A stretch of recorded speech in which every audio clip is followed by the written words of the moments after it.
ආයුබෝවන් සුබම සුබ දවසක් වෙන්න කියලා ඔයාලා හැමෝටම ප්‍රාර්ථනා කරනවා. ඉතින් මේ වීඩියෝ එක මම අරන් ආවේ මගේ YouTube එක සහ Facebook page එකේ සහ TikTok එකේ ඉන්න ගොඩක් අය අහනවා. දැන් අපිට මොකද වෙන්නේ කියලා. ඉතින් ඒකත් එක්ක මේ මංගාව තියෙන තොරතුරු මත පදනම්ම තමයි මම කතා කරන්නේ.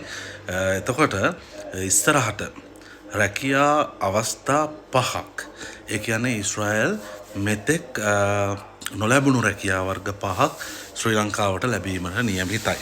එතකොට නිරන්තරයෙන්ම ඔබ ශ්‍රී ලංකා විදේශ සේවා නියුක්ති කාර්යාංශයේ නිල වෙබ් අඩවිය තියෙනවා. ඒ කියන්නේ www.slbfe.lk කියන වෙබ්සයිට් එක.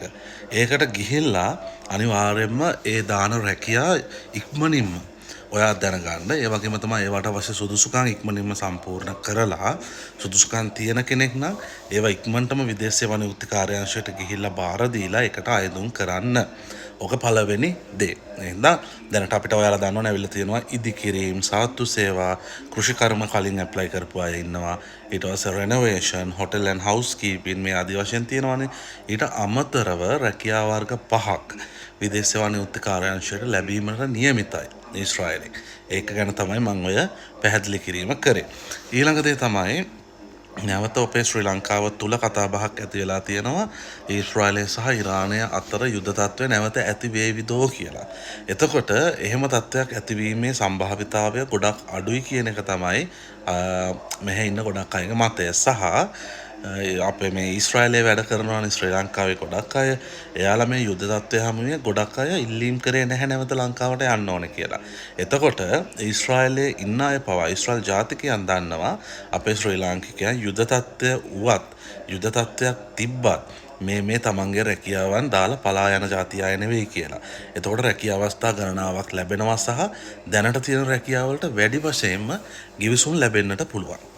මේක ඊළඟ දේ. ඊළඟ කාරණාව තමයි අපේ ශ්‍රී ලංකා විදේශ සේවා නියුක්ති කාර්යාංශයෙන් මේ වෙද්දි නවත්තලා තියෙනවා ඇග්‍රීමන්ට් සයින් කරපු කට්ටියගේ ප්‍රොසෙස්. ඊට පස්සේ වීසා ලැබුණු අය ඊශ්‍රායලට එවන චුට්ටක් ප්‍රමාද කරනවා.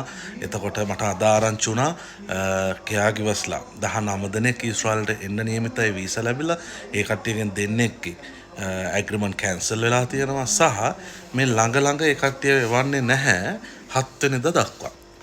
එතකොට කෙයාගිවස්ලට ඇග්‍රීමන්ට් කැන්සල් වෙන්න පුළුවන්නේ.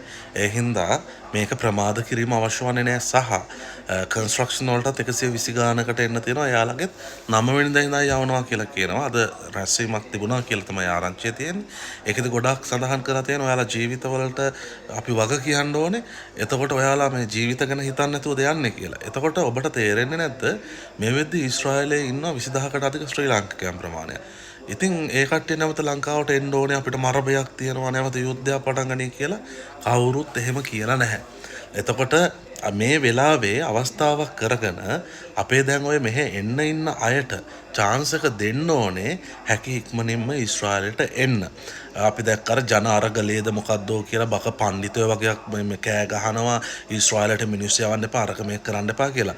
මම දන්නේ මේ මිනිස්සයාටවත් පුළුවන් ද කියලා ඒ මිනිස්සයාගේ දෙමව්පියන්වත් බලා ගන්න.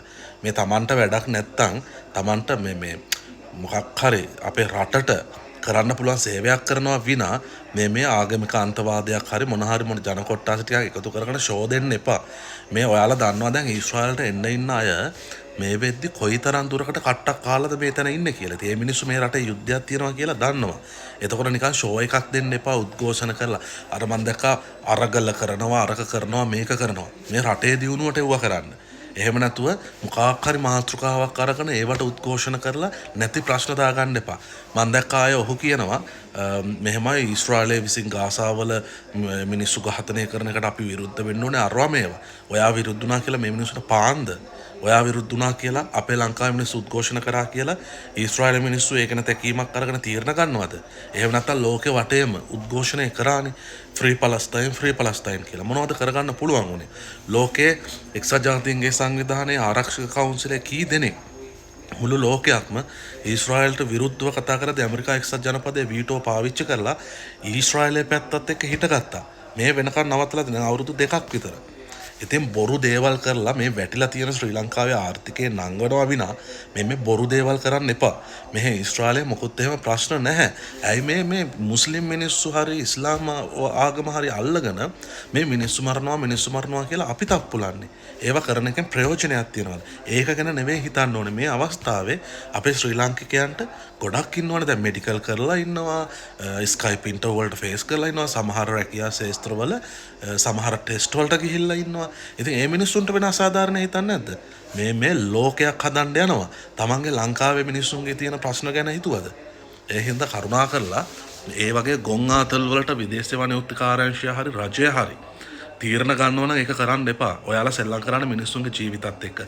ඒ මිනිස්සු කියනවා නම් ඊශ්‍රායලට එවන එක කියන්නේ මෙහෙමයි ජීවිතවලට අපි වග කියන්න ඕනේ අරක මේක කියලා. ඔයාලා ජීවිතවලට වග කියන්න ඕනේ ඔය ඉන්න අයගේ වෙන හානිවලදී. එහෙම නැතුව මේ මොහොතහත් ගොව්වත් යන අමුඩ ගහන්න කවුරුත් ලැහැත් වෙන්න අවශ්‍ය වෙන්නේ නැහැ. ඒ හින්දා දැන් ඔය ඇග්‍රීමන්ට් එනවා නම් විදේශ යාන යුක්තිකාරංශය යාලා ඉක්මනින්ම පුළුවන් තරම් ප්‍රමාණයක් ඊශ්‍රායලට එවන්න. ඔයාලට මතක ඇති කලිනුත් මොකක්ද උනේ? ඇග්‍රිකල්චර් වලට 10000ක් විතර රැකියා හම්බුණා. එව්වද? ඒ පාලන තන්ත්‍රයේ තිබ්බ වැරදි හින්දා ඒ රැකියා ඔක්කොම නැති වුණා නේද? දැන් ඊශ්‍රායලයේ ලැහැත් වෙලා ඉනවා තව රැකියා වර්ග 5ක් දෙන්න. එතකොට මේ අවස්ථාවේ දීලා තියෙන රැකියා වලටත් එවන අය ප්‍රමාද කරොත් අර රැකියා අවස්ථා 5 අපිට නැති වෙන්න පුළුවන්. ඒ හින්දා මම ගෞරවයෙන් ඉල්ලා සිටිනවා ජනාධිපතිතුමාගෙන්, අග්‍රාමාත්‍යතුමියගෙන්, විදේශ කටයුතු ඇමති විජිත හේරත් මැතිතුමාගෙන් මෙහෙ මේ නැවත යුද්ධයක් ඇති වෙනවා අරවා මේවා කියලා එහෙම ප්‍රශ්න නැහැ. ඒ හින්දා ලැබුණ අවස්ථාවෙන් අපේ ලංකාවේ මිනිස්සුන්ට සාධාරණයක් කරන්න. ඔය ජන අරගල කරන හැම එකාගේම දේවල් කියන දේවල් අහලා අපේ සාමාන්‍ය මිනිස්සුන්ගේ ජීවිතත් එක්ක සෙල්ලම් කරන්න අවශ්‍ය නැහැ. හැකි ඉක්මනින් අපිට දැන් ඇවිල්ලා තියෙන ඇග්‍රීමන්ට්, දැන් ඇවිල්ලා තිබෙන අවස්ථා ප්‍රයෝජනට අරගෙන වැඩි වශයෙන් එවන්න මේ දවස්වල කියන එක ඉල්ලීම කරනවා. මොකද ගොඩාක් අය අපිට කතා කරනවා. එතකොට මේ අවස්ථාවෙන් ප්‍රයෝජන ගන්න එක අපේ රටක් විදිහට අපිට ලොකු වැදගත්කමක් තියෙනවා. ඉතින් මානව හිමිකම් තියෙනවානේ ලෝකේ. ඊට අමතරව එක්සත් ජාතීන්ගේ සංවිධානයේ ආරක්ෂිත කවුන්සල් අරවා මේවා තියෙනවානේ. ඒ වයින් මේ ඊශ්‍රායලයේ වැරද්දක් කරනවා නම් තීරණ අරගෙන ඒ කට්ටිය තියෙන්නේ. මේ ලංකාවේ ඉඳගෙන අනුන්ගේ මොනවද බදු මුදල් වලින් ඉගෙනගෙන නිදහස් අධ්‍යාපනය පින් සිද්ධ වෙන්න උපාධියක් අරගෙන මිනිස්සු එකතු කරගෙන කාල කෝලහල ඇති කරන්න එපා. මම දැක්ක ඇමරිකා අපේ මොකද තානාපති කාර්යාලය ගාවටත් ගිහලා එන්න තක්ක මුකු දානවා.